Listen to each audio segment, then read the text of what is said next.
We're here to make a new type of news. New insights, new styles, and new topics every day. We are News Generation. Making news just for you. It's January 15th here in Seoul. I'm Shin-Yeun, and you're watching News Generation. Joining me in the studio is Cheska Dain-ha. Happy Monday, everyone. Happy Monday. It's Monday. And Walter Lee. Lovely to be here. Now, both are here to speak on behalf of people in their 20s and 30s. As usual, let's start with our news feed, which covers different hashtags and news items that have been trending on social media over the past 24 hours. Taiwan has welcomed a new president on Saturday. It's the ruling Democratic Progressive Party's candidate, Lai Ching-te. Lai's party has long rejected China's territorial claims and instead adamantly claimed Taiwan as a sovereign nation. Despite China's worsening military aggression and attempts to exert influence on the island, Taiwan has shrugged off the warnings and instead given the DPP their third consecutive presidential victory. Experts are keeping a close eye on the situation, especially in the Taiwan Strait. Moving on to Japan, a volcano known as Mount Otake on Suwanose Island in Kagoshima Prefecture erupted early on Sunday. The eruption occurred at 12:22 a.m. local time. Around 80 residents reportedly lived in the area, but fortunately there were no immediate reports of any casualties. Following the eruption, the weather agency raised alert levels by 1 notch to 3, warning people not to approach the volcano. And recently, a college information site conducted a survey on 15 top schools here in South Korea. The website compared employment rates among students and found that employment rate had no correlation with the rank of the school itself. Instead, the university that had the highest employment rates as of 2022 was Songyungwan University, with figures reaching as high as 78.5%. This was higher than Seoul National University, which is considered the #1 ranking education institution in Korea. SNU's employment rate hovered near 71%. While the survey proved that graduating from a higher ranking school doesn't necessarily elevate one's chances of landing a job, it did find that graduates from prominent colleges had a higher chance of getting a job than others. In other words, there wasn't a clear distinction in employment rates among the top 15 schools of the country because they were all considered high-ranking schools. The survey also found that those who graduated from a high-ranking university stayed at their workplace for a relatively longer time, reflecting high job satisfaction rates, and it can also be read into as landing a better job.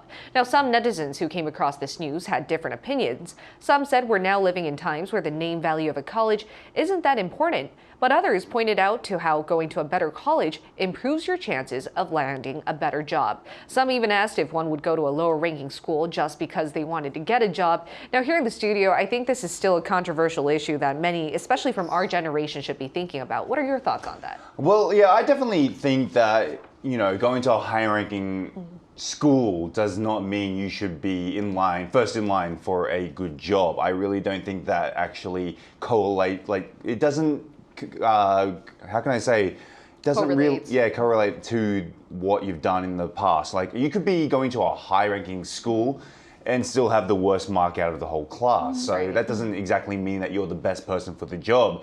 There could be many other personal factors why some people can't go to the higher schools as well. Let's say financial reasons, they can't put themselves through college. At the end of the day, hopefully in this day and age that we live in, the workplace should be looking at the potential of the employee or the interviewee rather than the curriculum that they went, which school they went to, etc., because there are a lot of people out there who are hungrier as employees who didn't go to the great schools. But if anything, they are more hungry because they understand that they have to work their way up to the top rather than already be at the top. So yes, I think it's important to have everyone on a level playing field. Right. What about you, Cheska? What are your thoughts? There are many points that I completely agree with Walter. I actually interviewed a multi-millionaire CEO who kind of accurately explained what you should look for as an employer from high-ranking college graduates. And there were only two things he said.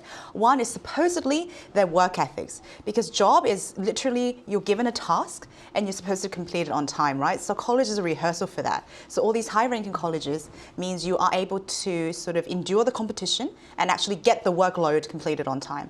And so it's kind of a benchmark for employers to see how you perform when they actually get to the job. Second, they're colleagues and alumni. So as some of you may know, in the American college application process, you get accepted because of your academic rigor, but also for your passion and drive to change the world. So a lot of the times, the fact that you've gotten into these good schools means you're probably surrounded by these people for the past 4 years, supposedly.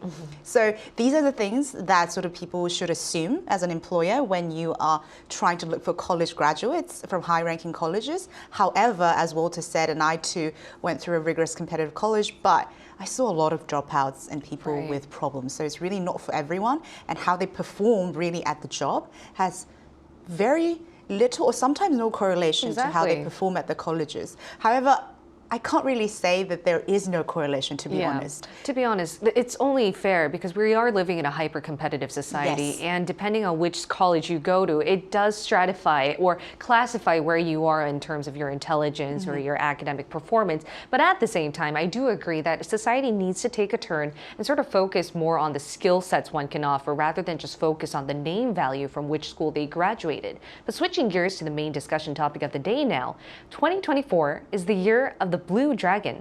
What does that mean? My AI voice secretary will tell you. While most countries follow the Gregorian calendar, parts in Asia also follow the Chinese calendar, also known as the lunar calendar. China based its calendar on moon phases as a tribute to ancestors and heavenly deities. Their astrologers also assigned a different animal to each year, known as the Chinese zodiac. Each animal has symbolic attributes. That's why it's common to associate the unique traits of the animal signs to people born in that specific year. The year of the dragon represents health, strength, and good fortune. Those born in this year are believed to have qualities like a dragon, such as natural charisma and leadership.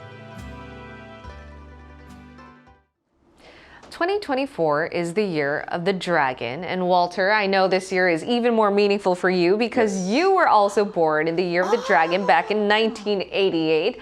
Let's maybe not. I know. I was thinking, a little bit later, but yes, 1988. Thank you very 12 much. years maybe after that. Yes. But anyway, my Doesn't point say being, that in the script, funnily enough.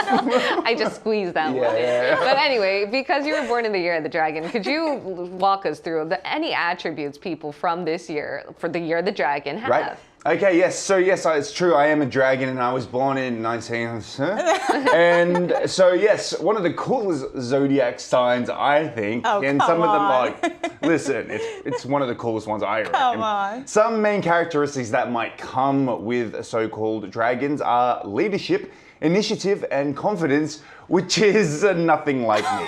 So, however, yes, those are three main attributes that are contributing factors to being a dragon. Exactly, and Yes. this is a very Asian concept. Many Asian countries like Korea categorize years based on the lunar calendar using a 12-year zodiac cycle with 12 different animals. For me, I'm a rat, so you're true. I think a dragon is cooler Yeah. than a Dragon rat. actually does sound a bit Yeah, it cooler does, compared yeah. to the I would have guessed that even if I didn't know. Exactly, but each year is also categorized by one of 5 elements derived from the Chinese zodiac. That's water, metal, wood, earth, and fire. And we believe the 12 zodiac animals move through different elements, which we also associate with a different color. And because there's 12 animals and 5 elements, if you do the math, we have 60 years of different colored animals. And this year, 2024, is the year of the blue dragon. So we're going to be focusing on the symbolic meaning behind a blue dragon. What does it mean? I think it's two of my favorite things put in together, but I did not know Walter was a dragon, 1988. But I'm one of her favorite things. so in Korean mythology, the two regal and legendary animals are Baekho, the white tiger, and Cheongyong, the blue dragon that we'll be talking about today. So I've always been mesmerized by its beauty and status, and according to the legend, the blue scales are actually begotten when the dragon attains enlightenment. And in many folk tales, with symbol of guardian and the protector. not sure how dragon attains enlightenment, but Right. apparently when it does, the scales change.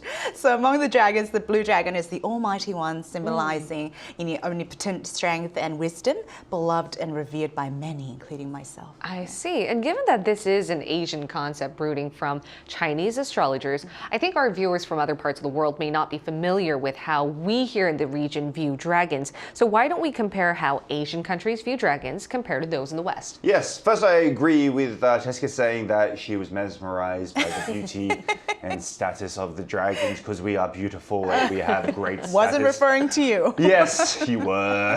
Anyway, let's have a look at the screen, and as we can see, we have two dragons, one on the left, which is the East Dragon, and one on the right. So let's take a look at the East Dragon first, and let's look at the appearance. Now, the Eastern Dragon has an elongated body, as we can see, short legs and a beard, a little bit like me after I don't shave. Though they have no wings, they are described as moving their bodies in like a winding way. You've probably seen this in a lot of like animation as well, Right. like a snake, but then again, it's a mythical creature, so it doesn't need wings. But let's continue on to the Western Dragon. And this is something you would see in medieval movies or dramas like Game of Thrones or something like that. Right. They usually have wings like a bat, which is pretty cool. But jokes aside, the Eastern and Western Dragon actually do represent the same, a different meaning, sorry. So as the Eastern Dragons are considered sacred spirits, and Western Dragons are considered evil, or in the movie character, you know, Shrek. You know, Yes, I love Shrek, yeah. And Donkey's girlfriend, Yeah. yes. It was also portrayed as a good dragon as well, but usually evil dragons, yes. Exactly. So I guess we have different perceptions on dragons, but it's no doubt that they're fictional characters often used in media to portray different elements. I think strength most of the Yes. time, right? Would you like to elaborate? Absolutely, I agree with a lot of what Walter said. But most of the time, the Western dragons are more of kind of like the ultimate destroyer. They always breathe fire, and they sort of guard the castle of damsels in distress. While Eastern dragons are more of like wisdom guru, has omnipotent strength. They're protector of a sacred temple, and so. Like, I think Mulan is a perfect example of the two combined together. Right. So it is a dragon from the temple, but has a very comedic side to it. So these days, the idea of dragon has become more friendly, along with cartoons and cute characters. And did you know that in Korea, because we have such fondness for dragons, the Yongin district of Korea actually created a new mascot, and it's the cutest dragon called 좋아용, which means cute. I like Yung. So in celebration of the Blue Dragon Year, they are creating like more items and accessories using such cute characters, and like they have, look at them, they're just so cute. And may I just say, I love it when people are punny. Yeah. I love it when people use puns. And too. Choayong in Korean is like a really cute way to say I like it. I know. But the yong can be translated to dragon, Right. which is why it really encapsulates how cute that little character is. It really hyped up and promoted the district at the time. I know a lot of my friends actually went to the district just to buy character goods from that, which also Really? reflects how our generation is really interested in all these cute little animals. But another practice relying on Chinese zodiac animals is reading fortunes, as we believe people born in specific years have distinct characteristics that refer to their zodiac sign. We also think that each person has a set fortune. That's why many people, especially at the beginning of the year, go to a fortune teller to find out what will happen to them or what they need to look out for in the year. There's also a surge in the number of people who try to read their daily, weekly, or even annual horoscope. We call it saju, whether that's online or offline. And South Korea's biggest online portal Naver found out that 8 out of 10 of those who search for their daily horoscope based on the year they were born were actually in their 20s and 30s. So why do you guys think that the younger generation is interested in a relatively old school tradition, which is using their zodiac signs to read into their horoscopes? Well, for starters, I mean, we all love hearing good news, and sometimes we like to prepare ourselves for bad news. Yeah. But given the situation, especially here in South Korea, where our society is what seems to be more bad than good at the moment, with a lot of things like inflation, as well as the competitive job market, getting into schools, etc., etc. We kind of gravitate to anything that may sound good, and so Right. a lot of people I know that people in the past that I've been with, they only focus on the good things, which is fine, but rather than the bad things. But in my opinion, I think it's sort of all nonsense, to be honest with you. One reading cannot distribute to every single person out there. So I think it's all silly. But I think if it's what you need to get through life, then go ahead. As a wise woman once said, you do you, man. You do you, man. Oh, that woman sounds very familiar. I think she's very wise. Sounds very wise. I know. She gravitates here and there. She gravitates here and there, but may I say, if I borrow that woman's wise words, I think Saju is really great in the sense that if you need to do you really should use your horoscope to know what to look forward to. What are your thoughts on that? I can't believe you just said to you, do you, do you. I know, I used it again. I think Yeon here is a perfect example of the MZers Yes. who are obsessed with saju. I think our generation is obsessed with saju, the horoscope, which is based on your birthday, your birth year. I have tons of friends who have this regular sessions with the saju masters quarterly, yearly, like on a birthday, Right. like on a very special day. And as Walter mentioned, I think it also has to do with the fact that now there's so many uncertainties in our lives that people sort of just want to get some guidance Right. or certainties, even if they know that it may not always be true. So, and there are also so many apps that have launched. My friends call and get a tarot reading. Exactly, yeah. See, like, No, I can relate to that because it's really convenient. You can do it at home. You don't need to pay too much. I get. We're not backing you up here, just to let you know. But I would just like to say it's such a big trend among our generation because as you guys said, I think because we're living in uncertain times, we don't know what's going to be happening to our career path or the economic situation, marriage. We just want clear answers and we're relying on this old Chinese tradition of using our birth date and year and time to read our fortunes. And this is happening here in Korea, but what about in other parts of the world? I was so curious, that's why I asked our viewers to really chip in their experiences and tell us what's happening in their own country. So take a look at the screen to find out what they had to say about fortune telling and whether this reading horoscope is a general thing. Benny said in the Philippines, wearing anything round signifies prosperity. Apparently polka dots, either polo shirts or dresses, also symbolize money and fortune, and basically that's one of the traditions for us Filipinos during the New Year. Tasmia said in Bangladesh, people just look at the Western zodiac horoscopes from the local newspapers. They won't even look at the online predictions. However, not everyone believes in these horoscopes. Leon said in Singapore, usually we read our New Year fortune using the Chinese zodiac. Each birth year is associated with an animal sign with specific traits, strengths, and potential challenges in the coming year, and they're usually found in public shopping malls. There will be a display of such info before the Lunar New Year for those interested in reading their New Year fortune. Now, to get a better comparison on how people abroad do it, we're going to include an Australian millennial in our talks. Stay tuned for a live interview.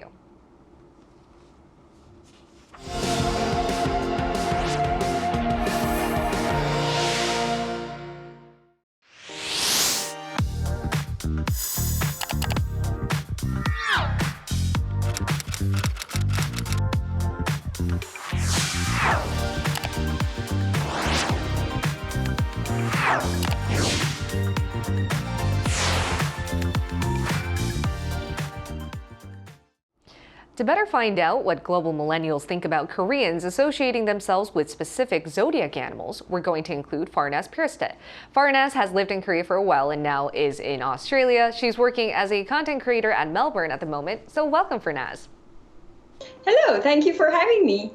All right, Farnaz. So were you aware that Koreans, even young adults here, associate themselves with the year they were born and the attributes of distinctive animals linked to their birth year? And what did you think about this animal zodiac culture? Well, I actually really enjoyed what you were discussing in the studio. As I was involved in different Korean communities and had Korean friends, I was actually aware that it's special for Koreans what year they are born. And I found it very interesting because we also talk about the year someone's born and the attributes of that year in my country, Iran. Well, the first time I heard it from Korean friends, I was even excited. That's wow, as an old culture, we seem like to have a lot in common with Korean culture. But when I heard it first time, I thought it's actually more for older people maybe, but it was a bit shocking and interesting that even young people are still into fortune telling and they spend a lot of money, I guess, every year to read their fortunes. You know, as we have so passionately discussed here, people like Yeon are very excited about going out to get their readings, and also my friends, tarots or horoscopes and whatnot. Why do you think our generation is so excited and keen on getting readings like this? Well, you know, when I was in Korea, and I actually miss it a lot there. I could see fortune tellers near Haeundae Beach or Shijangs everywhere in Busan, and whenever I passed by them, it was really tempting to go and try. But you know, there's always an excuse to miss your chance and say, "Oh, I would do it next time. I would do it next time." So, unfortunately, I finally didn't get the chance to go to a fortune teller myself and actually do it myself. But I did do the fortune telling a few times in the temples where you would choose your zodiac sign, which actually mine is tiger. Oh. And yeah, I'm also born in 19 something. Yes, I know that feeling. I know, I was following you actually.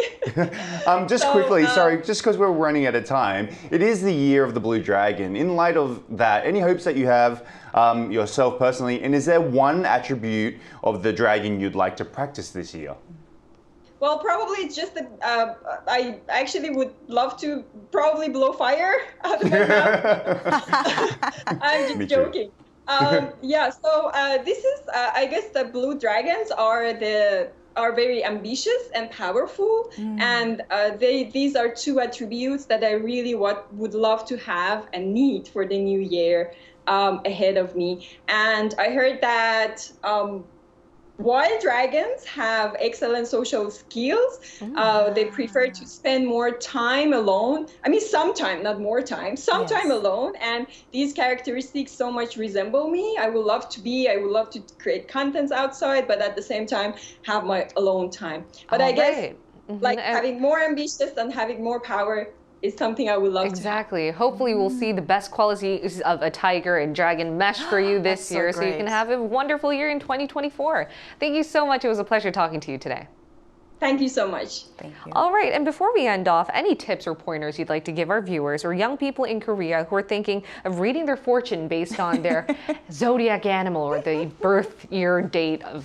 Exactly. That's exactly how I feel about it. So, you know, everyone thinks fortune is also got to do with luck, but to be honest with you, I'm going to quote a Roman philosopher, Seneca.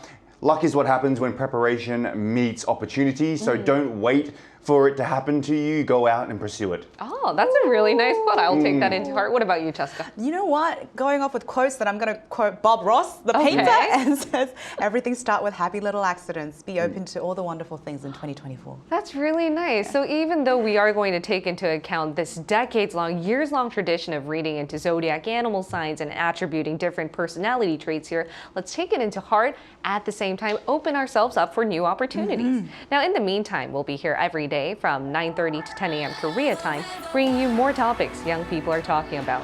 Special thanks to Cheska Dainhong. Pleasure's always mine. Thank you. And Walter Lee. Lovely to be here. All right. Thank you everyone for watching. We'll see you tomorrow. We are News Generation.